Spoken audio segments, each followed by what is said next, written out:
I'm standing in a national cemetery with 50,000 gravestones.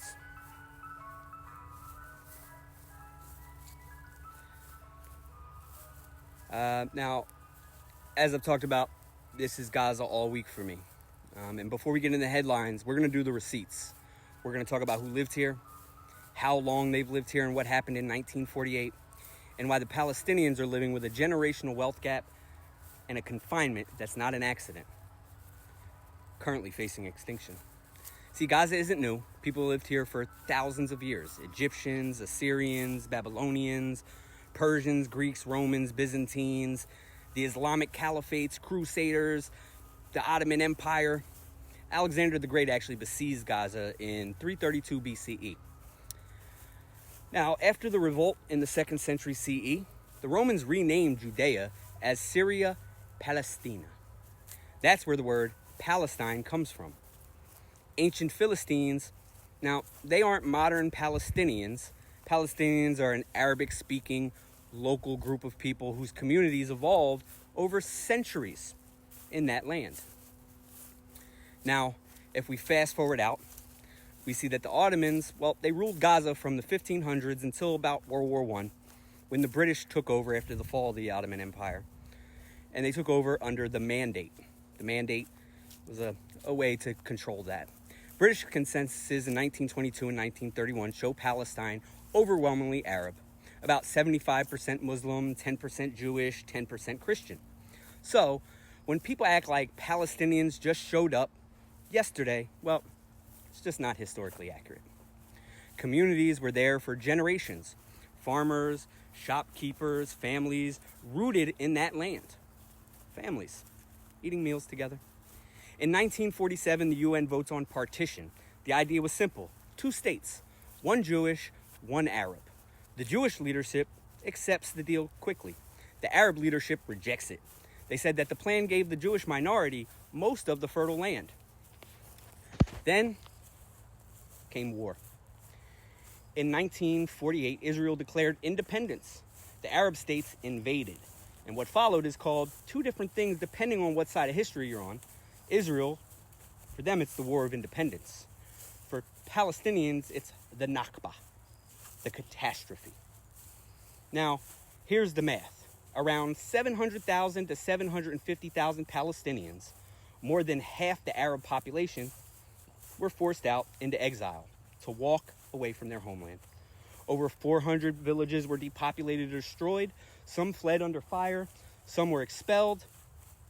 And Gaza became the pressure cooker.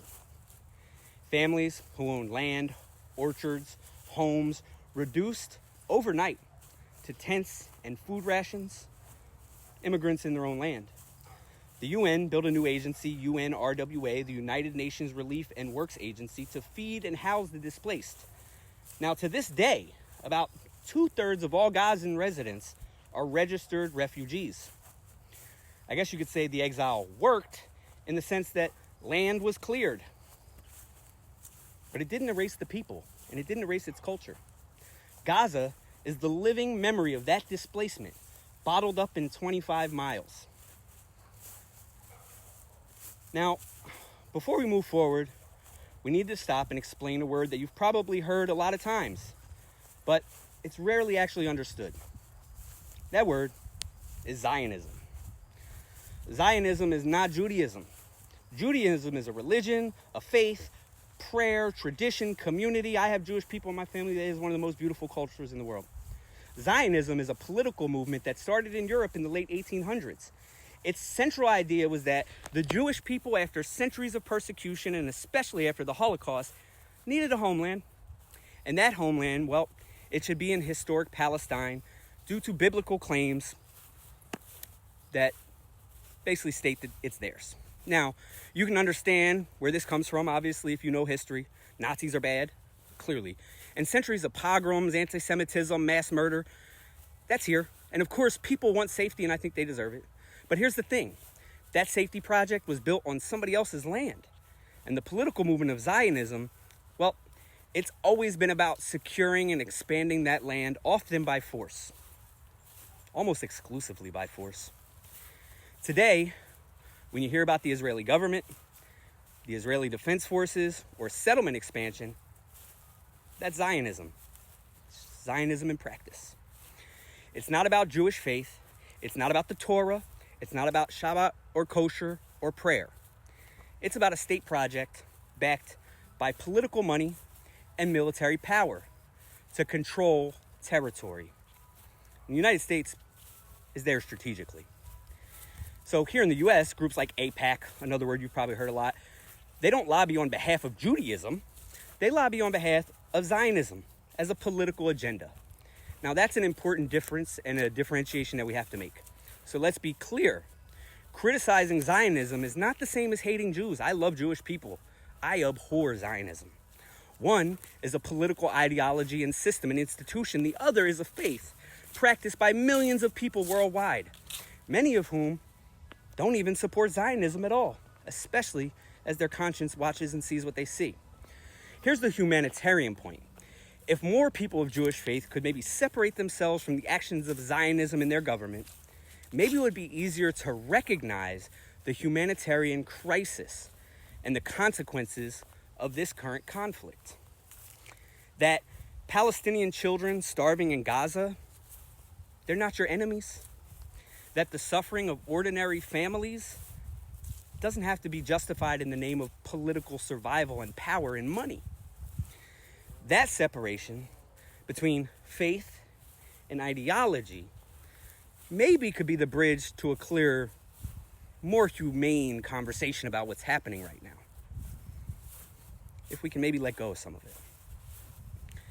Zionism and how it gained its power. Well, Zionism didn't just grow on its own like a tomato on a vine. It was fueled by money and global politics. In the late 1800s and early 1900s, wealthy supporters in Europe and the US poured funding into Zionist projects. That money built institutions, bought land in Palestine, and created the first settlements. Now, in 1917, the Balfour Declaration gave Zionism legitimacy.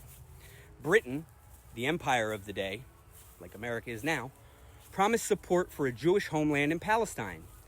That political stamp of approval meant that the movement, it wasn't just an idea, it was aligned with the interests of an empire.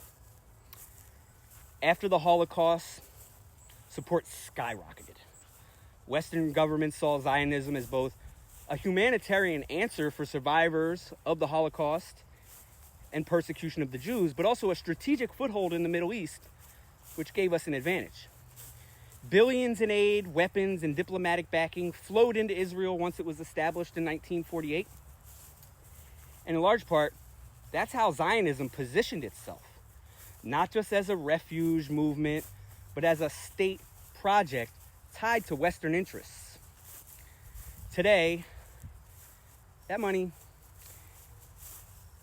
the pipeline, it's still alive. U.S. military aid to Israel is over $3.8 billion a year. Money as an American, I think we could all use. The largest package given to any foreign country by miles and miles and miles. Lobby groups like AIPAC, they ensure that funding is untouchable in Congress. That's the power of structure and institutions.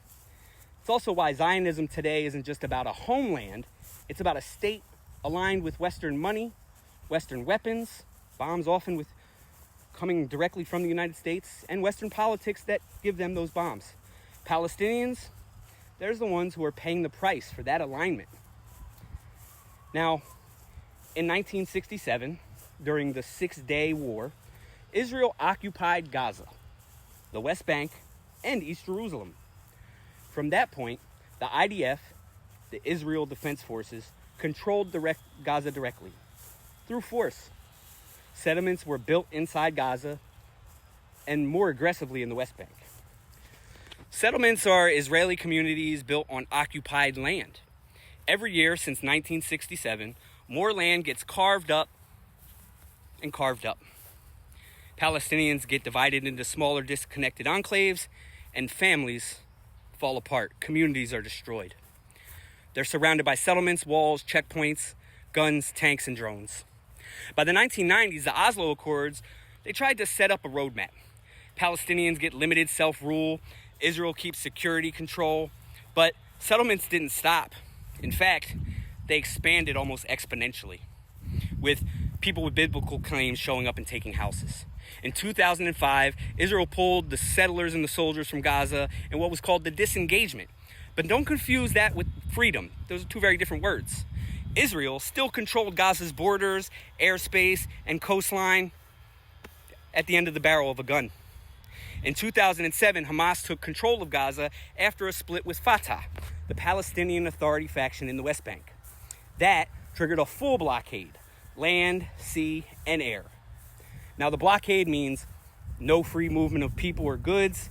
It means industries collapse, jobs vanish, students can't leave, patients can't get medical care outside, and everything falls apart. Now, every war since then, 2008, 2012, 2014, 2021, and today, chips away more and more at that infrastructure. Water, power, schools, hospitals, all of it being eliminated. Now, we have to talk about the wealth because Israel's GDP per capita, it's about $52,000 to $54,000 a year. That's about what you'd make at an Amazon job if you were somewhere in middle management. The West Bank and Gaza between $2,600 and $2,800. That's at least a 14-to-1 gap, and it's probably what you get in a 2-week paycheck if you're doing okay. Gaza's not just poor, it's structurally destroyed, confined. 2/3 of its people are refugees living in one of the most densely populated strips of land on Earth. 141 square miles, 25 miles long, twice the size of Washington, D.C., but with over 2 million people locked inside. Meanwhile, settlement expansion in the West Bank continues unfettered. Palestinians there are carved into tinier and tinier fragments of land, surrounded on all sides. Aid blocked, movement restricted, whole villages cut off from each other, families in complete ruin. And Gaza? Well, Gaza has faced catastrophic losses. Civilian infrastructure flattened, aid convoys blocked like the recent flotilla, entire neighborhoods wiped out, families completely exterminated. Crimes against humanity we haven't seen at this scale, ironically, since World War II.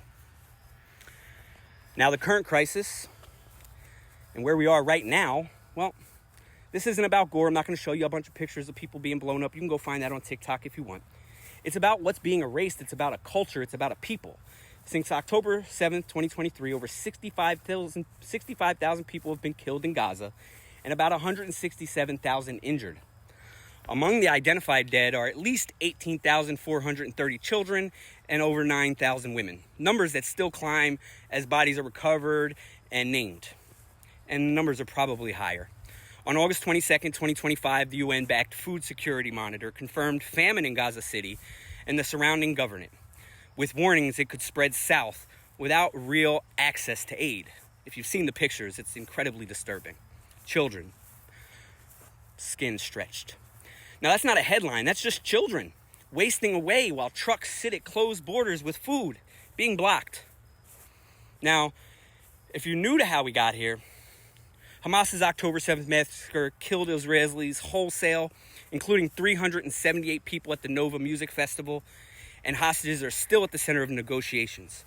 Unequivocally, that is a tragedy and should never happen. But none of that justifies mass punishment of civilians. See, the thing is, two things can be true at the same time. You can condemn the attack and demand civilians are not starved, bombed, or displaced into oblivion. Add to that, journalists and aid workers have been killed at historic levels. At least 237 journalists and more than 500 humanitarian workers, including 300 UN staff. Now, these are the people who feed the world's eyes and keep folks alive on the ground. Zoom out, and the power gap, it's not new. The U.S. sending all this money annually in military aid, sending all these weapons under a standing agreement between the two governments. Pro-Israel groups like AIPAC and its super PAC United Democracy Project have poured tens of millions of dollars into U.S. election races in the last cycle alone. That money doesn't write policy, but itself shapes the guardrails of debate and sometimes actually does write the policy. The bottom line, this isn't about anything else but people. Gaza's families, mostly refugees living on that little square part of land who have carried a century of dispossession, are now living through bombardment, collapse, famine, and extermination in front of your eyes on TikTok. If you care about human rights at all, it shouldn't be controversial to say, get the aid in, stop killing civilians, free the hostages, and end the collective punishment. You gotta figure out the hostages on both sides. But I'm not here to glorify the violence. I'm here to call this what it is. It's a genocide. It's an erasure of a people. And the uncomfortable truth is that the West isn't just watching. It's bankrolling and politically covering it. We've liberated societies from tyranny around the world many times before. But here, Gaza doesn't look like liberation. It looks like annihilation. Get better at war if you want to destroy Hamas, but you can't keep killing children. And that's why we speak.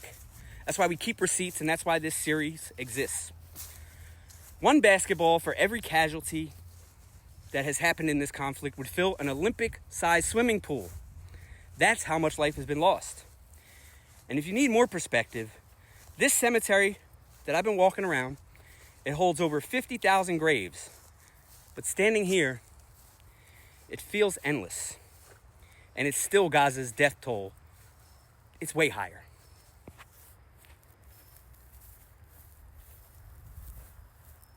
Free Palestine.